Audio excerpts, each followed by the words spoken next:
말씀을 전해드리고자 합니다. 제목을 같이 읽읍시다. 시작. 십자가의 길을 굳게 결심하신 예수님. 누가가 먼저 이 길을 걸어갔죠.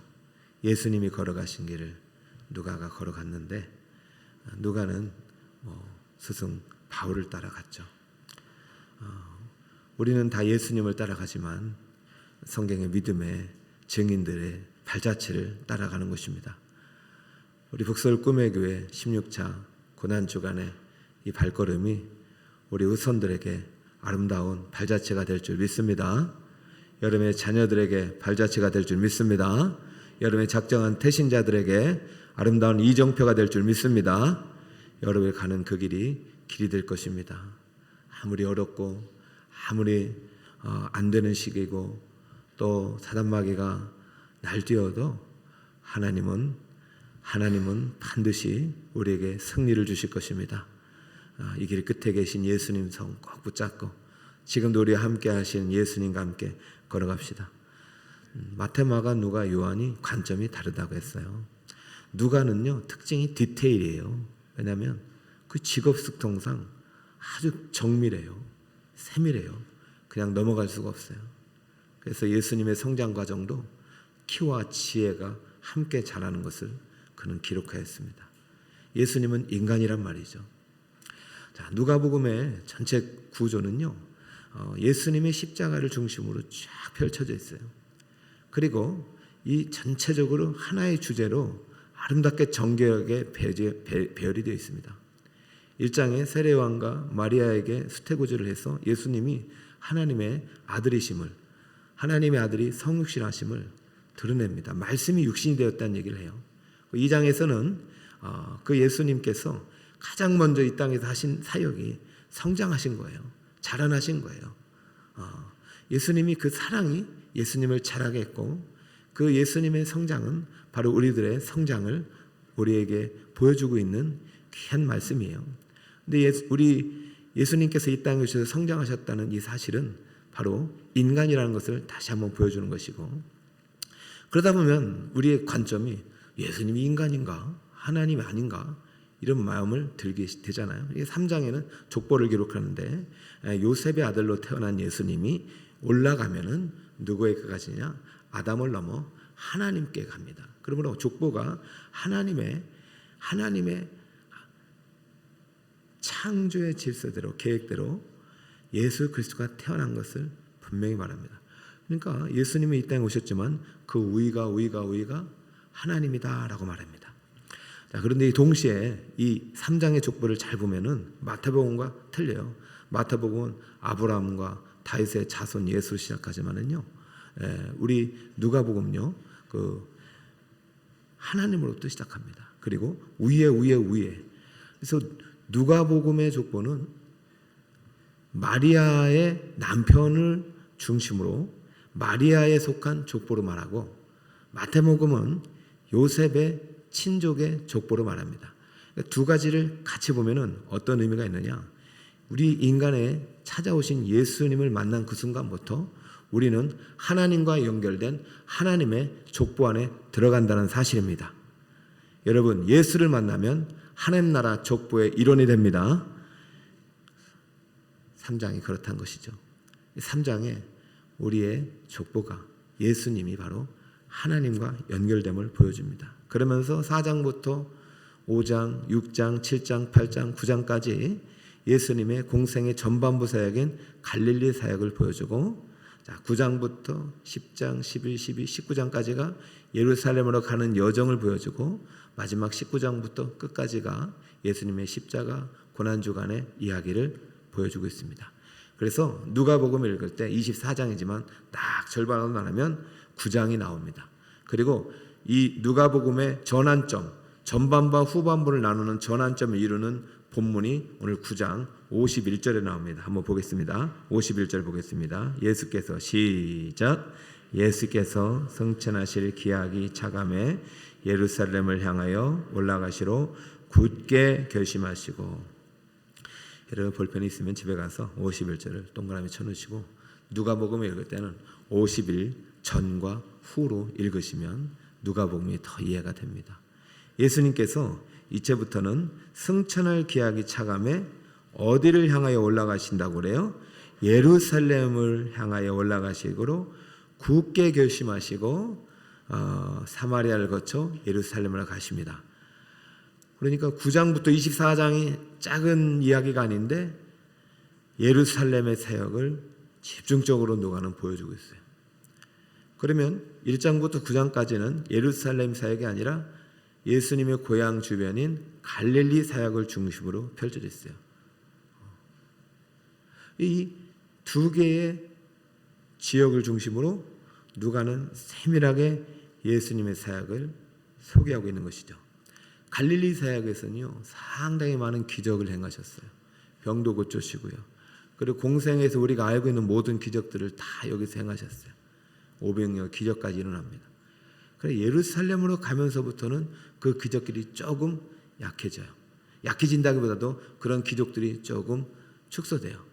대신 예수님의 십자가의 길이 더 분명하게 드러나게 되는 것이죠.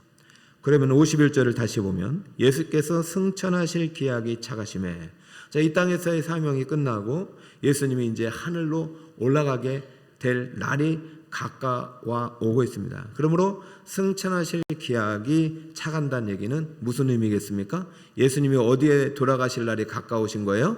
십자가에서 돌아가실 날이 가까워지는 것이죠. 다시 말해서 본향으로 가실 날이 가까워지는 거예요. 여러분, 군대 갔다가 가장 기다리는 것이 제대하는 날입니까? 제대하는 날 끝나는 거예요. 예수님께서 하나님의 아들이 다 자신의 그 신분을 다 버리고 내려놓고 자신을 비우시고 이 땅에 인간의 옷을 입은 이 순간부터 고난이 시작됐잖아요. 승천하실 기약에 가까우면 얼마나 이게 행복한 일입니까? 예루살렘 올라가면 내 고쳐 십자가에 죽고 승천한다. 이제 내 이 땅에서 할 일 다 했다. 이제 마지막 1년 정도가 남은 거예요. 사실은 9장에서부터는. 여러분, 예수님 마음이 어떨까? 그런데 여기 보세요. 굳게 결심하시고. 예수님은 십자가의 길을 굳게 결심해야 했다는 것이죠. 여러분, 예수님이 왜 굳게 결심을 하셔야 했을까요? 십자가의 길은 예수님이지만, 하나님의 아들이지만, 하나님이시지만은 굳게 결심해야 될 정도로 쉬운 길이 아니라는 것입니다. 부모가 되보면 알잖아요. 엄마 아빠가 되는 길이 쉬운 일이 아니구나. 때로는 우리는요, 굳게 결심해야 될 때가 있어요. 끝까지 우리 자녀들을 책임지리라. 그래서 몸이 다 상해도 그 사명을, 부모의 사명을 견뎌내는 거예요. 밤이 맞도록 일하는 거죠. 누구 때문에? 자녀들 때문에.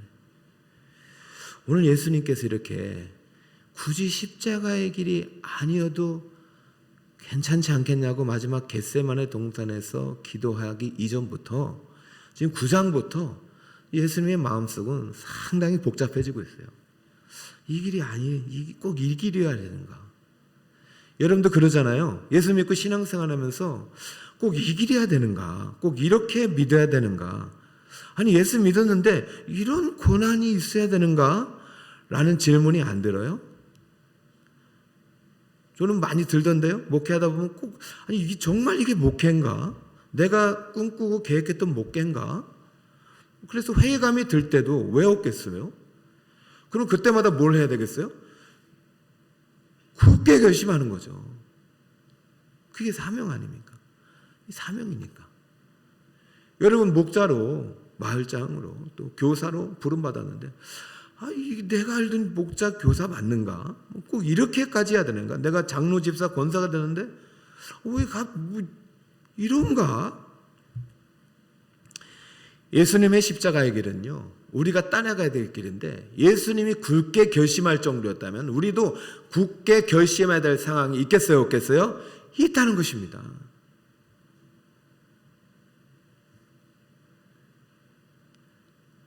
한 번 넘으면 끝나면 좋겠는데 왜 산 넘어 산인지 모르겠어요.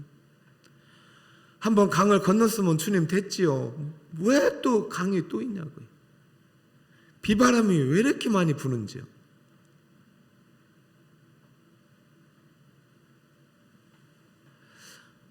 참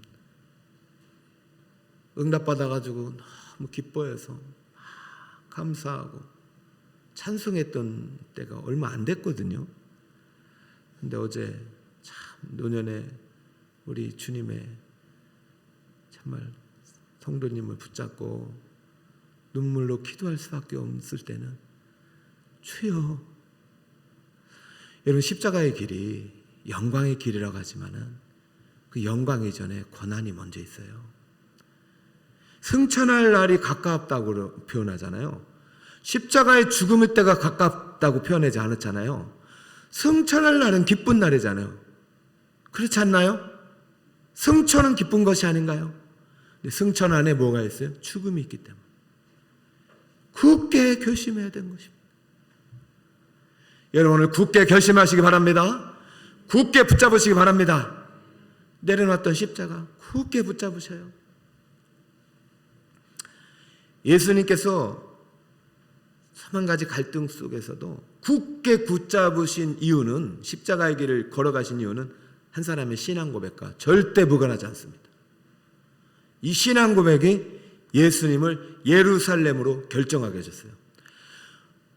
모르죠. 만약에 이것이 없었으면 또 더 지연됐을지는. 그러나 예수님의 이 사명의 길은 이 신앙 고백과 절대적으로 분리되지 않는다는 것을 누가는 오늘 쓰고 있습니다. 자, 그 신앙 고백이 누구인지 한번 볼까요? 알고 계시지만은 18절입니다. 같이 한번 읽어볼까요? 시작. 예수께서 따로 기도하실 때에 제자들이 주와 함께 있더니 물어 이르시되 무리가 나를 누구라고 하느냐. 우리는 마태복음의 강의를 들었잖아요. 그죠? 우리 마태를 또 다 읽었어. 3년 동안 우리 마태를 통해서 복음을 읽었기 때문에 예수님의 생애를 많이 알아요. 가이사랴 빌립보에 제자들과 함께 여행을 가신 것 같아요. 그런데 예수님께서는 한 번도 목적 없는 여행이 없었어요.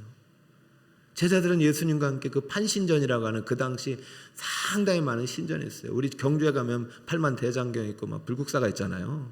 놀러 가는 거예요. 소풍 가는 거예요. 많은 사람들이 그 판신전이라는 그 로마의 그 신들 앞에서, 신 앞에서 예배하고 경배하고 몰려들고 사진 찍고, 사진은 그때는 없었겠지만, 그래서 예수님께서 제자들에게 물어요. 야, 이 사람들 보이냐? 얘들아, 사람들이 얼마나 많냐? 저 사람들은 나를 누구라고 생각하느냐? 라고 질문하신 거죠. 그랬더니 세 가지로 답해요. 네, 죽었던 세례요한이 태어나가지고 막 이렇게 기적을 행한다고 하고 좋은 말씀 한다고 합니다. 아니면은 이제 엘리야가 다시 태어났다고 합니다. 옛 선지자 중에 한 사람이라 합니다. 이렇게 이제 세 가지로 답했단 말이죠. 근데 예수님께서 관심은요, 저 세상 사람들이 아니에요. 지금 3년 동안 이제 마지막 내가 예루살렘 길을 앞두고 이제 결심을 해야 되는데, 죽음을 앞두고 있는 이 시점에서 2년간, 거의 2년 정도의 시점이거든요. 이 제자들의 생각이 궁금했던 것이죠. 내가 2년 동안 열심히 이 친구들을 가르쳐주고 내가 보여주고 또 내가 누구인지를 분명히 알려줬는데, 예수님이 묻는 거죠. 사람들이 어떻게 생각하느냐라고 물었고, 두 번째는 너희는 나를 누구라고 생각하느냐 이렇게 물었습니다. 너희 생각은 어떠냐? 여러분, 여러분의 생각은 어떻습니까? 오늘 이제 16차 새벽 기도고요. 벌써 저와 함께는 5년, 저와 함께 5년이지 뭐 여러분 인생의 길을 걸으면 70대는 70번, 80대는 80번, 50대는 50번 이 고난의 길을 걸어가면서 여러분은 여러분과 함께 하고 계신 예수님을 누구라고 생각하십니까? 오늘 우리는 사도신경 신앙고를 드렸죠. 여러분 그 신앙 고백이 여러분의 신앙 고백이 되시긴 줄 믿습니다. 여러분 그거 작지 않아요. 우리 신년 특별 새벽기도 주제가 나는 신앙 고백을 드리는 예배자이잖아요. 자, 지금 잘 들어보세요. 이 고백과 예수님의 결심이 맞물려 있다는 거예요. 자, 20절입니다. 함께 있습니다. 20절 시작. 예수께서 이르시되 너희는 나를 누구라 하느냐? 베드로가 대답하여 이르되 하나님의 그리스도시니이다. 누가는요 인자의 복음이에요. 하나님의 아들을 사라진 게 아니라 그리스도 안에 포함해서 기록하는 거예요. 지금 초점이 인간이 되신, 말씀이 육신이 되신 예수님께 초점이 있어요. 베드로는 지금 주는 그리스도시요 살아계신 하나님의 아들이십니다라고 성령의 조명하심 속에서 그 안에 있는 내주하는 성령을 통해서 말하고 있는 것입니다. 여러분, 성령이 오순절날 오신 건 맞습니다. 그러나 그 성령은 모든 민족에게 구속의 영으로서 오신 하나님의 예언의 영이고 구속의 영이고 속죄의 영입니다. 그러므로 약속의 보혜사입니다. 성령은요 창조 이전부터 창조 이후까지 그리고 종말까지 한 번도 사라진 적이 없어요. 지금 예수님과 함께 성령의 사역을 통해서 성부 하나님을 통해서 지금 베드로가 믿음으로 예수님을 나의 주, 나의 하나님, 나의 그리스도로 고백하고 있습니다. 여러분, 이 단 한 주를 위해서 예수님은 오신 거예요. 여러분이 지금 30분 정도 설교를 듣고 20분 정도 있지만은 여러분이 매주마다 설교를 듣지만은 이 수많은 설교가 이 한 줄이 여러분에게 세워지고 이 한 줄이 여러분 입술을 통해서 고백되어지고 이 한 줄이 주님 앞에 설 때에 여러분의 입술을 통해서 여러분의 구원을 보증하는 말씀이 되도록 하나님께서는 이 놀라운 구속의 사역을 계획하시고 준비하시고 실행하시고 완성하신 줄 믿으시기 바랍니다. 너무 가볍게 여기면 안 된다는 거죠. 예수님께서 승천할 날 기억에 갖고 오시면서도 마음속에 갈등이 있고 굳게 결심할 정도로 이 십자가의 죽음은 너무나도 고통스럽고 십자가의 죽음은 이 모든 인류의 죽음을 대속하는 엄청난 사건임을 보여주신 이 오늘 9장의 말씀, 예루살렘을 가시기 전에 이 결심의 배경이 되는 것이 누구의 신앙 고백이다? 베드로의 신앙 고백입니다. 예수님께서 베드로의 신앙 고백을 들으시고 처음으로 33년의 생애를 사시면서 처음으로 나는 십자가에서 죽을 것이고 3일 만에 부활할 것이라는 것을 나타내십니다. 22절을 한번 볼까요? 자, 오늘 22절입니다. 자, 22절 함께 읽읍시다. 시작. 이르시되 인자가 많은 고난을 받고 장로들과 대제사장들과 서기관들과에게 버림받아 죽임을 당하고 제3일에 살아나야 하리라 하시고. 누구의 신앙 고백을 들으시고요? 베드로.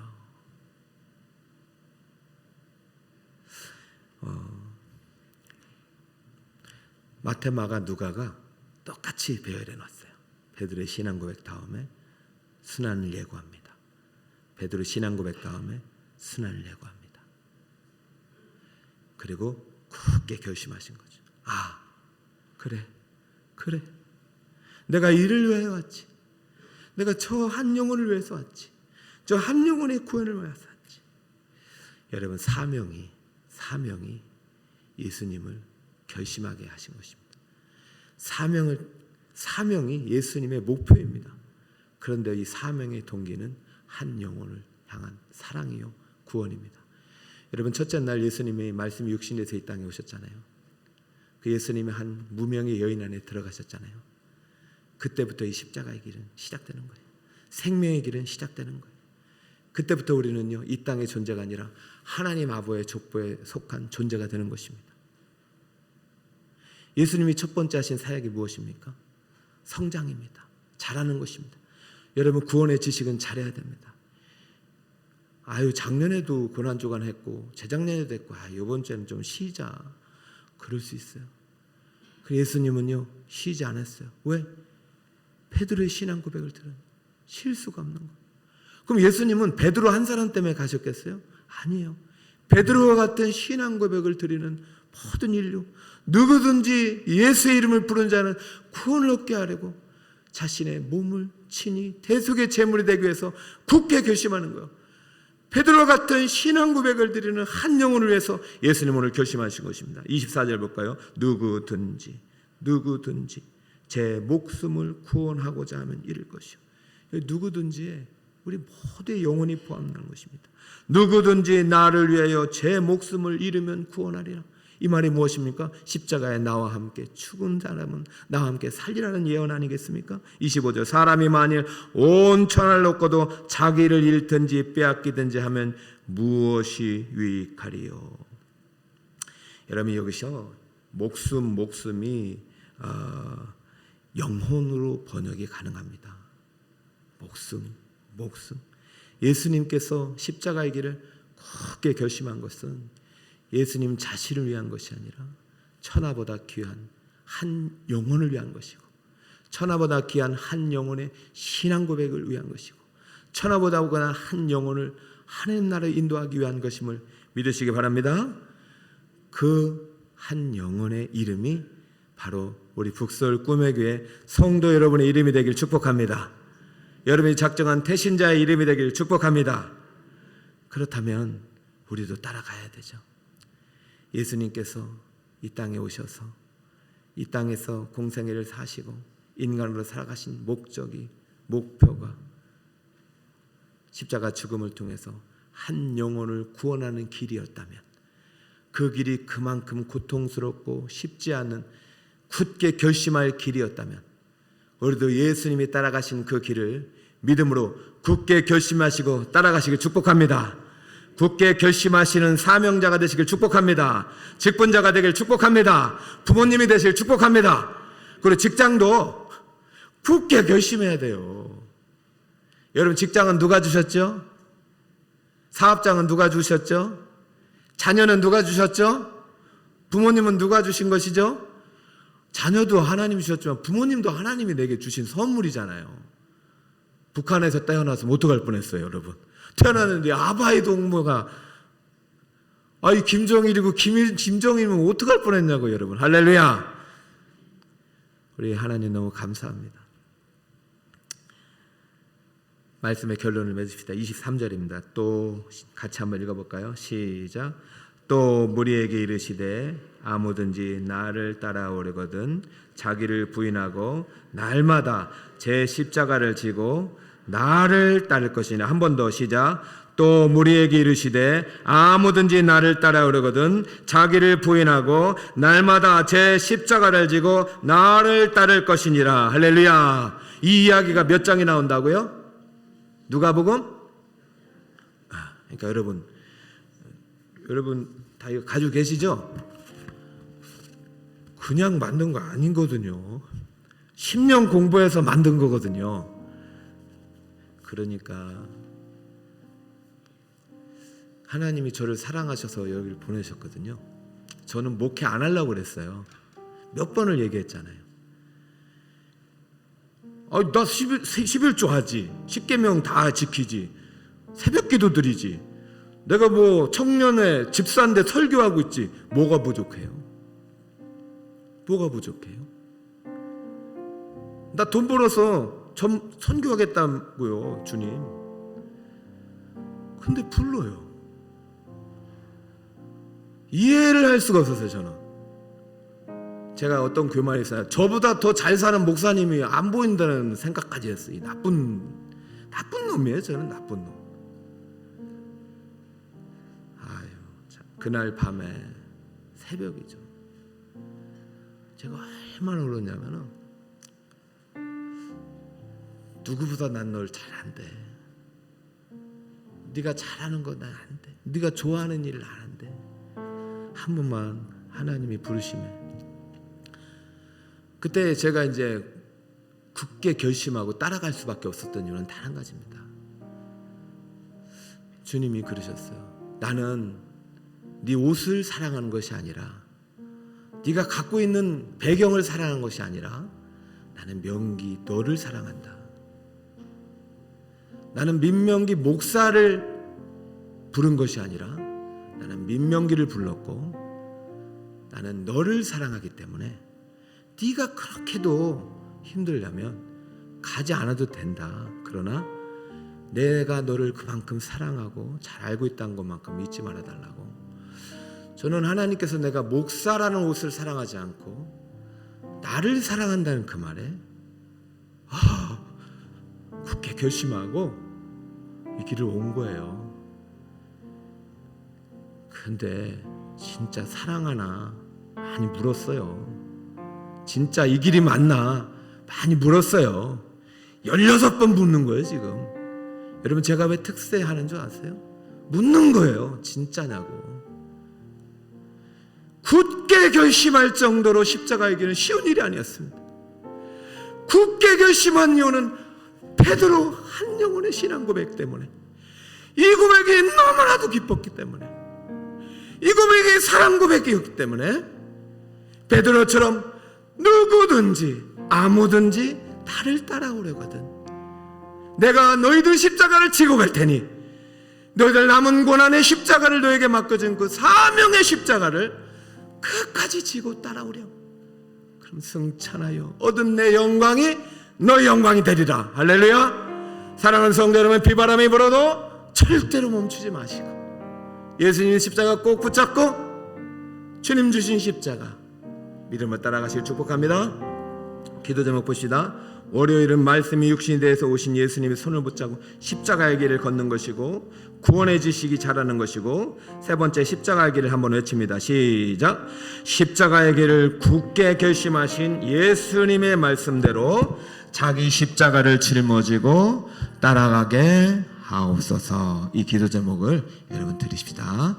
비바람의 앞길을 가려도 나는 가리, 주의 길을 가리. 눈보라가 앞길을 가려도 나는 가리, 주의 길을 가리. 이 길은 영광의 길, 이 길은 승리의 길, 나를 구원하신 주님이 십자가 지고 가신 길, 나는 가리라. 주의 길을 가리라. 주님 발자취 따라 나는 가리라.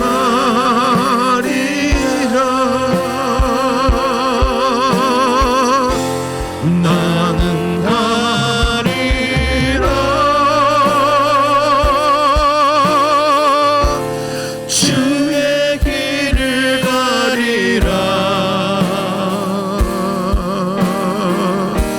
주님 발자취 따라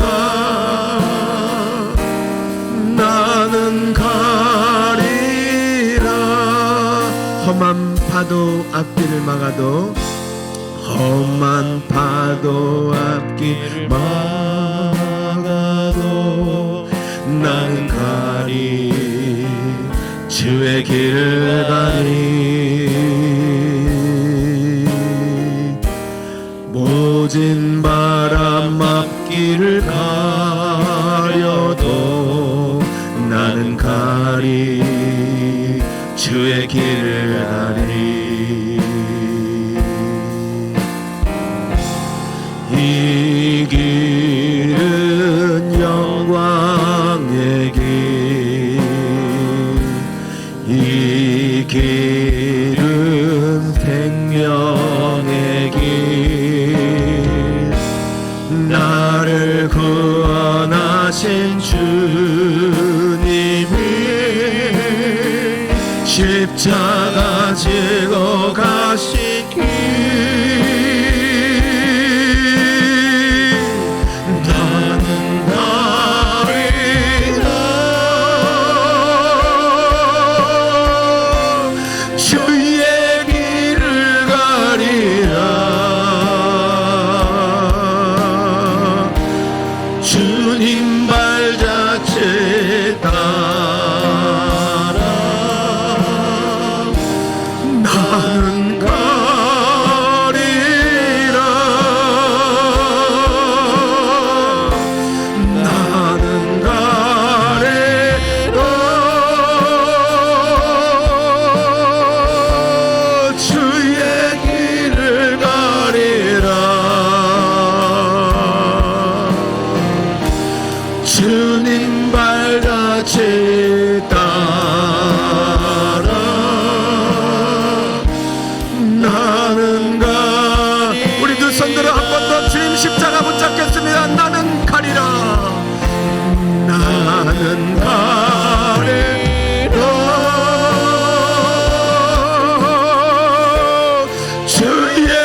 주님 말 자체